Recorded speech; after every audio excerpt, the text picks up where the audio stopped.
नमस्कार मित्रों, मैं आचार्य प्रमोद उपाध्याय धन त्रयोदशी से जुड़े हुए इस विशेष कार्यक्रम में आप सभी का हार्दिक स्वागत करता हूं। मित्रों, दिवाली का महान पर्व इसी दिन से 5 दिवसीय यह महान पर्व प्रारंभ हो जाता है और धन त्रयोदशी का महत्व अपने आप में बहुत बड़ा है।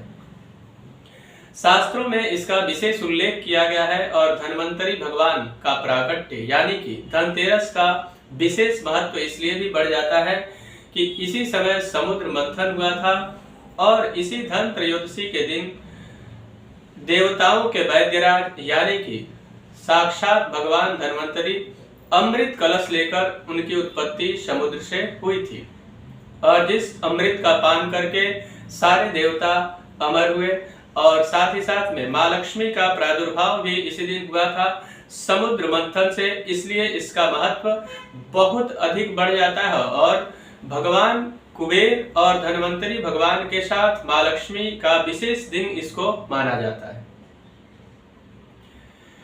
तो धन्वंतरी भगवान अमृत कलश लेकर उत्पन्न हुए और इसका अमृत का पान करने से देवताओं को बड़ा बल प्राप्त हुआ, जिससे उन्होंने दैत्यों को परास्त कर दिया।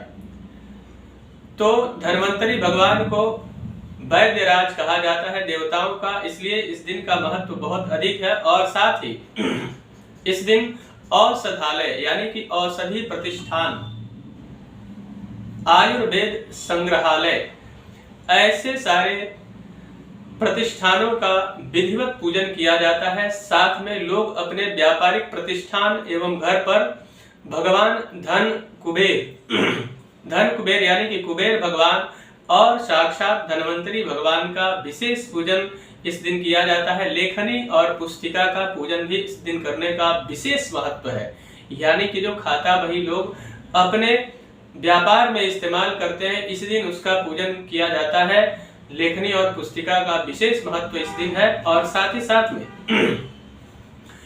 यह जो पूरा दिन होता है, आपको सर्वप्रथम तो ये जानकारी दे दूं कि यह जो धन त्रयोदशी का दिन है यानी धनतेरस का जो महान पर्व है, यह किस दिन है 2021 में, तो कार्तिक मास के कृष्ण पक्ष के त्रयोदशी तिथि को ही धनतेरस का यह महान पर्व मनाया जाता है, जो कि इस वर्ष 2 नवंबर 2021 यानी कि मंगलवार के दिन बड़े हर्षोल्लास के साथ पूरे भारतवर्ष में मनाया जाएगा। इस दिन नए सोने चांदी के गहने इत्यादि खरीदने का प्रावधान है। साथ ही साथ में जिन लोगों के पास या जिन भक्तों के पास ऐसी सामर्थ्य नहीं है जो कि सोने चांदी की सामग्री खरीद सके, ऐसे लोग स्टील इत्यादि से जुड़ा हुआ या कोई भी नए बर्तन इत्यादि खरीदना चाहिए।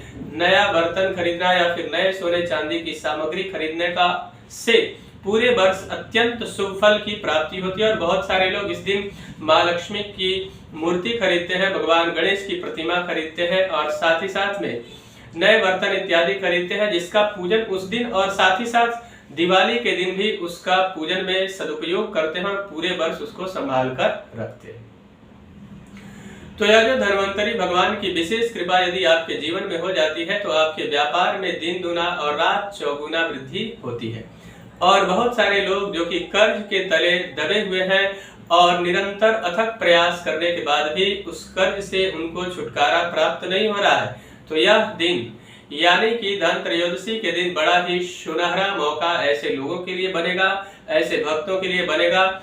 इस दिन किस मुहूर्त में माँ लक्ष्मी, कुबेर और धन्वंतरी भगवान का पूजन करें, जिससे कि आपके जीवन में जो कर्ज से जुड़ी हुई समस्या है, जिससे कि आप निरंतर दबते जा रहे हैं और लगातार प्रयास करने के बाद भी उससे छुटकारा आपको नहीं मिल पा रहा है, तो कौन सा ऐसा प्रयोग करें इस दिन जिससे कि आपको छुटकारा मिले और साथ ही साथ माँ लक्ष्मी और कुबेर भगवान की विशेष कृपा आपके जीवन में बनी रहे। तो सबसे पहले आपको बता दूं कि दक्षिणावर्ती शंख का एक प्रयोग अगर आप कर लेते हैं तो कमाल का लाभ आपके जीवन में आपको प्राप्त होगा।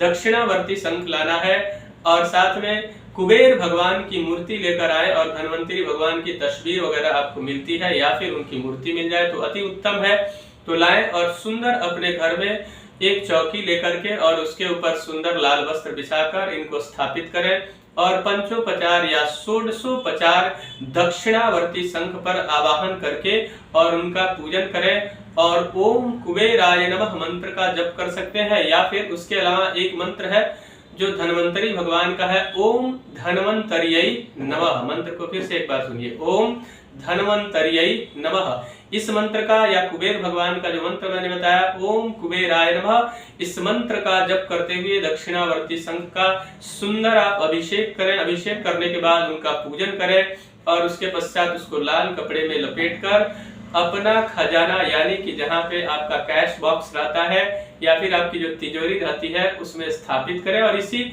मंत्र से अभिषेक करने का इसके पश्चात इसका 3 माला जप भी करें। अत्यंत शुभ फल प्राप्त होगा। इसका जो शुभ समय होगा, ऐसे तो पूरे दिन उस दिन बहुत ही शुभ समय है, लेकिन विशेष मुहूर्त जो अभिजित मुहूर्त है वह दिन में 11:24 से लेकर और 12:27 तक का जो मुहूर्त होगा उसको अभिजित मुहूर्त कहा जाता है। इस मुहूर्त में पूजन करने से अत्यंत शुभ फल की प्राप्ति होगी और ऋण से आपको मुक्ति मिलेगी, यानी कर्ज है तो उससे भी आपको छुटकारा प्राप्त होगा। उसके अलावा एक और विशेष मुहूर्त मैं आपको बताता हूँ जिसको स्थिर लग्न में गिना जाता है, वह लग्न है वृषभ लग्न। सायंकाल के समय यह वृषभ लग्न प्रारंभ होगा। यह जो समय होगा वह शाम को 6 बजे से लेकर और 7:57 का शुभ समय होगा। इस वृषभ लग्न में यदि आप पूजन करते हैं और वृषभ लग्न के स्वामी बनते हैं शुक्र, तो इस परिस्थिति में माँ लक्ष्मी की विशेष कृपा आप पर बरसेगी और धन्वंतरी भगवान की विशेष कृपा आप पर होगी और दिन दुना और रात चौगुना आप तरक्की करने में कामयाब होंगे। मित्रों, इससे जुड़ा हुआ यदि आपके मन में कोई प्रश्न है तो आप हमें कमेंट के माध्यम से पूछ सकते हैं या व्हाट्सएप के माध्यम से जानकारी प्राप्त कर सकते हैं। और पर्सनल या प्रोफेशनल लाइफ में किसी प्रकार की कोई समस्या हो, उससे जुड़ी जानकारी भी या फिर उसका समाधान प्राप्त करना चाहते हैं तो आप हमसे संपर्क करके और उस समस्या का समाधान प्राप्त कर सकते हैं। मित्रों, मुझे आशा है कि मेरा यह कार्यक्रम आपको पसंद आया होगा। तब तक के लिए इजाजत दीजिए। नमस्कार।